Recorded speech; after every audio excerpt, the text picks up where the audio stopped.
Sir அப்படின்ற இடத்துல காவேரி பூம்பட்டினம்லாம் சொல்கிறாங்க. இந்த அம்மா கண்ணகி அம்மா பிறந்தது வளர்ந்தது எல்லாம் அங்கிட்ட இருந்தாங்க. அவங்களாம் ரொம்ப பெரிய பணக்காரவங்க, வணிகம் பார்க்குறவங்க, பயங்கரமான செலவில் பிரம்மாண்டமாக கல்யாணம்லாம் நடக்குது, நல்லா வாழ்கிறாங்க. அப்படி இருக்கும் பட்சத்தில் மாதவி அப்படின்ற அம்மா வந்து ஆடல் கலையில் வல்லவர். அவங்க வந்து ராஜா முன்னாடியோ யாரோ ஒரு வசதியானவர் முன்னாடியோ ஆடினதில் அவர் ஏதோ தங்க மாலை மாதிரி ஏதோ கொடுத்துட்றாரு, விலை உயர்வான ஒரு மாலையை கொடுக்குறாரு. அப்போ வந்து அவங்க அம்மா மாதவியோட அம்மா வந்து ஏதோ ஒரு சேட்டையை பண்ணி வச்சிடுறாங்க.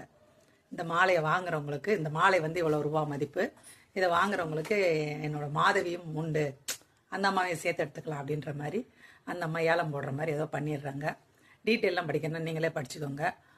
சொல்கிறேன், நான் சும்மா சாதாரணமாக நாட்டுப்புற பொம்பளை, நான் அதுக்கேற்ற மாதிரி சொல்கிறேன். அப்போ வந்து கோவலன் வந்து அந்த இடத்துல வந்து அவர் அதற்கு